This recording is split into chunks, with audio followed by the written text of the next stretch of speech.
Shalom semua, kita mulai lagi penambal kitab kita dan hari ini kita akan lanjut kepada tema soul, jiwa, saudari ya. Kebenaran tentang jiwa. Ini adalah bagian kedua, kita review dulu bagian pertama. Kita tahu bahwa esensi manusia itu kesadaran akan nilai dirinya dan keadaan dirinya berupa sedih, gembira, bahagia. Kalau nilai diri berharga atau tidak, saudari ada di dalam jiwa, yaitu dalam emosinya, inteleknya, kesadaran, kehendak, dan identitasnya. Namun yang kita harus sadari bahwa jiwa itu adalah netral. Jiwa adalah indikator dari apa yang diterima. Ketika Anda menerima indikatornya dari lebih banyak dari fakta, ya, maka Anda sedang menyatakan bahwa indikator jiwa Anda akan ditentukan oleh fakta. Kalau tubuh sakit, Anda sendirian, nggak berdaya, maka jiwa Anda akan tertekan, saudari ya. Tetapi sebaliknya, kalau yang memberikan input lebih banyak adalah dari Roh Kudus yang sesuai dengan firman, maka indikator jiwa Anda akan menjadi penuh sukacita, positif, bahagia, saudari ya. Itu kita sudah lihat dari minggu lalu. Nah, sekarang kita akan melihat kebenaran tentang jiwa dari Roma 12 ayat 2. Ini juga minggu lalu kita bahas. Di sini dikatakan, janganlah kamu menjadi serupa dengan dunia ini, tetapi berubahlah oleh pembaruan budimu. Saya cukupi dulu di sini, saudari ya. Apa yang kita mau lihatkan adalah bagaimana agar jiwa kita dipengaruhi ataupun lebih menerima signal, berita, kebenaran dari Roh dan Firman Tuhan. Di sini Roma 12 ayat 2 dikatakan, bahasa Inggrisnya lebih enak, not conform to this world, ya, but be you transform. Jadi menjadi serupa itu dikatakan bahasa Inggrisnya conform. Conform ini berarti Anda dicetak, saudara-saudari. Kayak Anda mencetak batu bata, ditekan dengan masuk ke dalam cetakan sehingga tebalnya tipisnya tergantung dari tekanan itu. Bentuknya juga. Tetapi kalau Anda untuk mau mengikuti berubah di dalam atau pola pikir kita ataupun jiwa kita lebih dipengaruhi oleh menerima signal dari Tuhan, maka kita harus transform.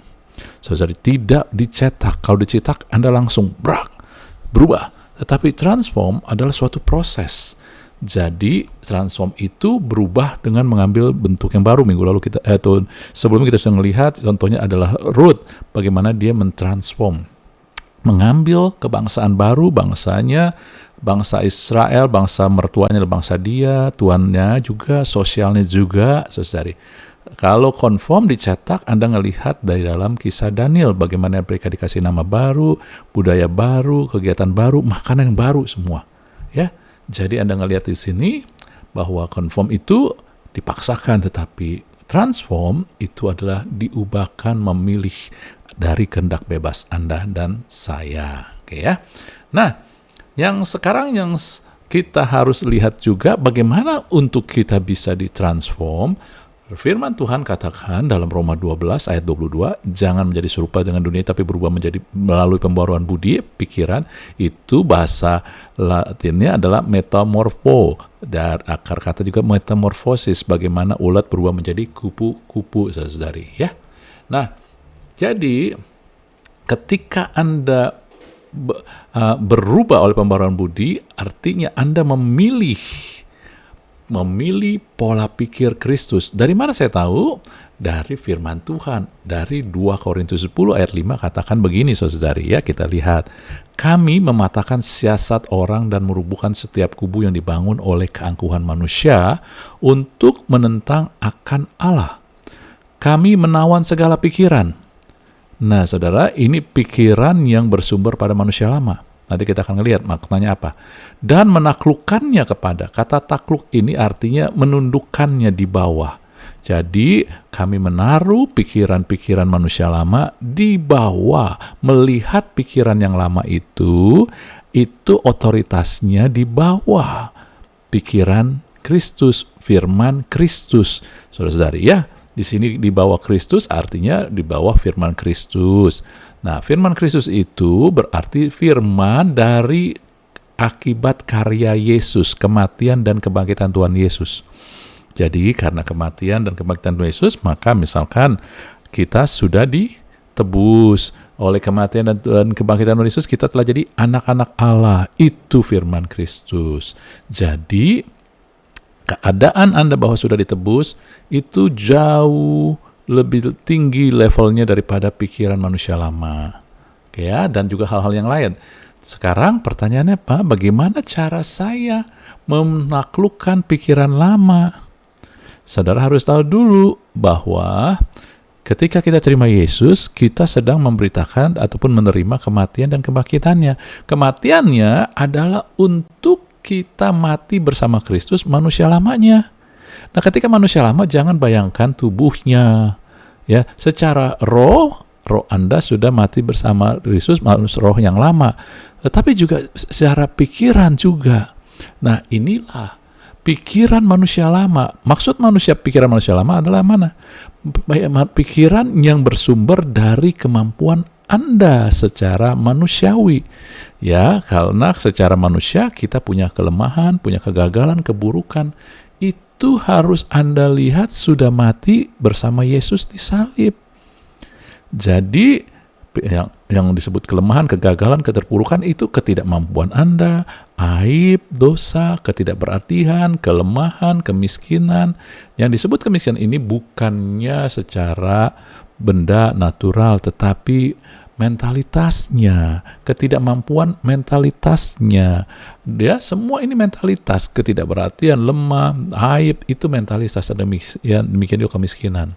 Ya, mentalitasnya. Kenapa? Karena banyak orang yang punya secara materi, punya berlimpah, tetapi mereka punya mentalitas miskin. Nggak pernah merasa tenang, nggak pernah merasa bisa menikmati, nggak pernah berani memberi ataupun menyalurkan. Nah, ini miskin mentalitasnya ya. Dan itu harus Anda ngelihat ketika Anda terima Yesus, Anda itu semua sudah mati. Inilah pikirannya, mentalitasnya. Mentalitas manusia lama, pikiran manusia lama, mentalitas dipengaruhi apa yang Anda pikir. Betul? Coba Anda renungkan baik-baik, pelan-pelan ya. Sehingga segala yang buruk tentang Anda dari pola pikir yang dibatasi oleh sisi manusia dan dunia itu sudah disalibkan. Sekarang Anda harus mulai memiliki pikiran Kristus, menundukkan di bawah otoritas Kristus. Artinya Anda harus tahu dulu yang mana yang lebih tinggi. Ketika yang lebih tinggi firman Kristus, pikiran Kristus, maka kita harus tahu. Karena itu yang punya otoritas lebih tinggi, sehingga yang lama itu harus tunduk. Pikiran Kristus adalah melihat kita bangkit dan hidup bersama Kristus, ataupun di dalam Kristus, saudari. Tadi Anda mati, apanya mati? Pikiran manusia lama, hakikat, ya saudara-saudari, ya identitas pola pikir Anda yang berdasarkan kemampuan diri, itu sudah mati bersama Kristus. Sehingga kehidupan orang Kristen sekarang adalah kehidupan di dalam Kristus, bukannya kemampuan Anda. Amin ya.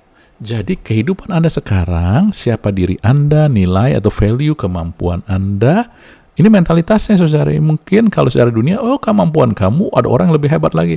Gak ada masalah, tetapi kepercayaan akan identitas dan juga tentu jadi maksudnya mentalitas kita tahu saya ini mampu, saya ini kaya. Jadi mentalitasnya kaya, bukan berarti secara fisik natural kita punya segala-galanya, bukan ya.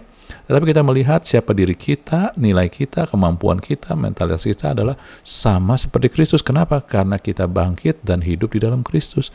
Kehidupan orang percaya adalah hidup dengan kuasa kebangkitan. Kehidupan orang Kristen harusnya adalah Anda tidak lagi dibatasi dengan kelemahan dunia dan manusia. Tetapi Anda harus mulai melihat pola pikir, bukan Anda mampu, saudari ya. Tetapi Anda mulai punya mentalitas, cara lihat bahwa I can do all things through Christ. Saya mampu lakukan segala sesuatu. Walaupun mungkin ada orang yang lebih kemampuannya secara dunia, secara kelihatan lebih hebat dari kita. Tetapi kita bilang, I can do. Aku sanggup melakukan segala sesuatu melalui Kristus yang memberi kekuatan. Ya, kan firman Tuhan itu, makanya kalau kita nggak ngerti ini jadi aneh. Biarlah yang miskin berkata aku ini kaya. Bukan secara fisik, natural, tetapi secara mentalitas. Kenapa? Karena kita memiliki pikiran Kristus. Kenapa begitu? Karena Kristus kaya, sangat kaya, dan saya ada di dalam Dia. Sebab itu nggak peduli apapun yang ada sekeliling saya. Jadi dengan kata lain begini, saya mau ngomong jelas, dengar ya, bahwa mentalitas kita harus, ataupun kepercayaan kita harus berdasarkan siapa Kristus, bukan berdasarkan keadaan ataupun diri kita. Itulah kehidupan yang benar daripada orang percaya. Aku ini kuat, aku ini hebat, aku ini berarti. Bukan itu kesombongan, tetapi itu kebenaran di dalam Kristus. Ini yang harus dimiliki oleh orang percaya. Kehidupan orang Kristen bukan, supaya Tuhan memberkati saya. Bukan itu aja. Tetapi supaya kita mulai menundukkan pikiran kita di bawah pikiran Kristus. Kita memiliki pikiran Kristus. Yang lain itu levelnya di bawah. Itu dia, menaklukkan. Ya, ini dia. Ini sama seperti metamorfosis. Metamorfosis itu, saudara, kalau ulat, dia berubah menjadi kupu-kupu, dia nggak mungkin kembali lagi menjadi ulat. Demikian juga Anda dan saya, ketika Anda sudah mati dan bangkit lahir hidup baru dengan di dalam Kristus, maka Anda nggak bakal lagi jadi manusia lama. Percaya itu, hidupin itu. Maka kita akan melihat kuasa Tuhan, ya. Jadi demikian. Kita harus melihatnya bagaimana sih? Maksudnya apa? Ini kata-kata yang saya lebih jelas. Kita yang lama, yang lemah, gagal, buruk, tidak berdaya, telah mati dan gak bisa balik lagi. Sekarang kita bangkit di dalam Kristus. Kalau Kristus itu adalah pemenang, berharga, benar, dahsyat, maka itulah kita. Pak, tapi kan kenyataannya enggak. Kita bukan bicara kenyataan, kan kita mau jiwa kita diberikan signal dari roh supaya jiwa kita ini indikatornya datang dari firman. Ketika indikator dari firman ini, maka saudara akan melihat nanti kebenaran firman itu akan menghidupkan yang kelihatan. Yang kelihatan akan terjadi. Sering gak Anda ngalamin suatu keadaan di mana Anda sudah lalui, lalu Anda mulai ngelihat, wah, kok saya bisa lakukan itu ya? Kok saya bisa melewati itu ya? Masalah yang kita gumulkan dulu kita anggap, aduh gila berat sekali. Tapi waktu sudah berjalan, sudah lewat, kita mulai balik, kok bisa ya saya lewatin? Anda pernah ngalamin itu? Anda bisa karena ada kekuatan Kristus, karena Anda adalah sekarang siapa Kristus, bukan tentang kemampuan Anda. Amin. Ya. Jadi itu dia. Jadi bagaimana kita mengubah pola pikir kita supaya pikiran kita, jiwa kita dimasukin input dari kebenaran firman Roh Kudus adalah memilih melihat diri kita di dalam atau bersekutu dengan Kristus yang bangkit. Di firman Tuhan, saudari ya, di dalam Efesus 4 ayat 17-18 katakan gini, kukatakan dan tegaskan padamu di dalam Tuhan, jangan hidup lagi sama seperti orang tidak mengenal Allah. Orang yang mengenal Allah bagaimana hidupnya? Bukannya daging, bukannya itu orang gak kenal Allah karena dia melakukan dosa. Bukan itu. Firman Tuhan katakan orang yang gak mengenal Allah adalah orang yang pikirannya sia-sia, pengertiannya gelap. Bagaimana pikiran sia-sia, pengertian gelap? Jauh dari hidup persekutuan dengan Allah. Artinya apa? Mereka adalah tidak mengenal atau tidak menyadari persekutuan dengan Kristus. Jadi orang percaya ini ketika mereka terima Yesus, yang Anda sering tidak sadari kebenaran ini. Jiwa Anda, pikiran kita kadang nggak sadari. Kalau sadari sekali-kali doang, kayak dengar ini PA, dengar khotbah, baca. Tapi nggak setiap saat. Dan kita mau adalah latih setiap saat kita menyadari bahwa kehidupan kita adalah persekutuan dengan Kristus. Hidup di dalam Kristus yang bangkit. Amin ya, saudara-saudari. Dan kemudian juga di dalam Roma 8 ayat 6 dikatakan 5 dan 6, saudara, mereka yang hidup menurut daging, tetapi bahasa aslinya carnally minded, yang berpikir secara daging memikirkan daging, hidup menurut roh, spiritual minded, memikirkan hal yang dari roh. Ya, dan kalau dari roh, maka kita dapat hidup dan damai sejahtera. Anda bisa ngelihat nggak di sini bahwa yang hidup dengan spiritually minded, pikirannya dipenuhi oleh roh, dikuasai roh, maka Anda tahu kalau pikiran dikuasai roh tidak ditentukan oleh daging. Daging itu natural, keadaan dunia yang kelihatan. Ya. Jadi damai sejahtera yang datang dari Tuhan, dari roh, tidak dipengaruhi keadaan dunia. Kalau Anda baru damai, kalau semua keadaan di dunia itu tenang, kehidupan Anda tenang, itu bukan dari Tuhan. Tapi ketika Anda mulai tenang, ya, pikiran damai Anda ditentukan oleh dari roh, itu baru benar, tidak dipengaruhi oleh dunia. Ya. Dan itulah yang ketika kanal mind ini bukan hanya sekedar daging, saudara-saudari, tetapi segala sesuatu yang didominasi panca indera, 5 panca indera kita, dari melihat. Tapi semua melihat, mendengar, semua panca indera itu adalah mendeteksi yang natural, yang kelihatan. Sedangkan kehidupan kita sebagai orang percaya, nggak semua kelihatan. Jadi yang kedua, bagaimana kita mengubah pola pikir kita, saudara-saudari, supaya kita memiliki pikiran Kristus adalah percaya yang dari roh, daripada yang disampaikan panca indera. Kenapa?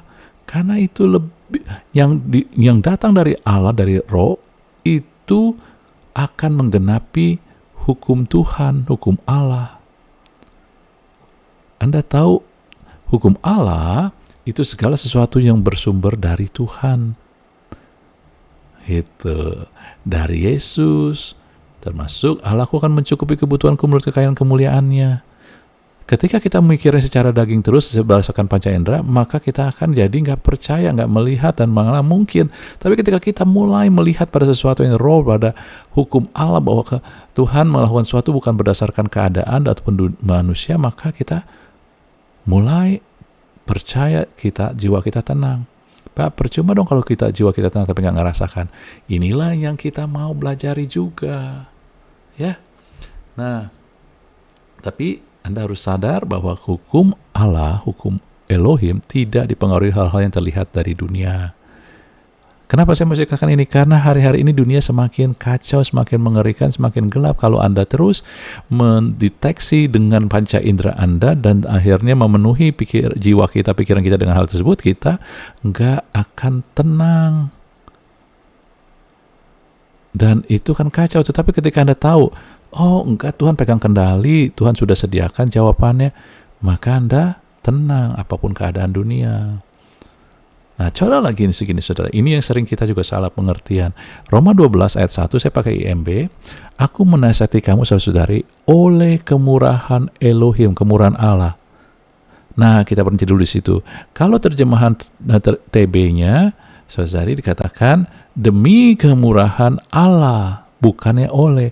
Beda. Kalau oleh kemurahan Allah artinya kemurahan itulah yang mengerjakan. Kalau demi artinya Anda aku melakukan sesuatu demi dia, demi kemurahan itu. Tetapi kalau oleh itu artinya dilakukan oleh kemurahan Tuhan. Kalau demi kemurahan Allah, Anda yang lakukan demi kemurahan itu. Coba ngerti secara jelas ya. Oleh artinya kemurahan itulah yang bekerja. Saudara udah terima belum kemurahan Tuhan? Sudah. Maka ketika Anda tahu bahwa Anda sudah menerima kemurahan Tuhan, ya, agar ini artinya tidak ada paksaan, karena di dalam Kristus nggak ada paksaan, ya, agar mempersembahkan tubuhmu sebagai suatu persembahan yang hidup, kudus, dan hidup yang dikenan Elohim, itulah ibadahmu yang sejati. Kata sejati ini artinya divine. Ibadah yang divine, ibadah yang rohani, artinya saudara-saudari, ini ibadah yang secara spiritual, secara roh diterima Allah. Kan aneh ya, tubuh kan fisik, kok divine? Nah, inilah yang sering kita salah mengerti. Oke ya, saya melihat dalam sisi begini, saudari, bahwa ketika kita mau mempersembahkan, karena orang menganggap, ini persembahkan tubuhmu sebagai persembahan yang hidup, kudus, dan berkenan. Saudara, kalau itu tentang tubuh secara fisik, Anda berani yakin bahwa tubuh Anda itu kudus, artinya berkenan sama Tuhan. Oke lah, kudus karena Kristus telah menguduskan. Tapi apakah yakin bahwa tubuh Anda berkenan? Ketika Anda makan berlebihan, makan gak sehat, Anda pikir Tuhan berkenan? Karena itu tubuh kita adalah bait Roh Kudus, Anda harus jaga. Gak akan pernah bisa. Kita yakin dan kita bisa jaga terus. Bener gak? Sebab itulah Tuhan ngomong, ya, segala sesuatu yang datang dari manusia selalu bikin ada celah yang gak sempurna.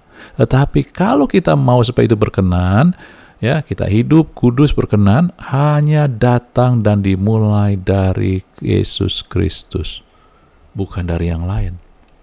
Sebab itulah Roma 12 ayat 1 ayat 2 kemudian dilanjutkan, ya, dilanjutkan dengan jangan menjadi serupa dengan orang-orang dunia, tetapi biarlah diri kamu diubahkan oleh pembaruan pikiran. Tujuan pembaruan pikiran adalah apa?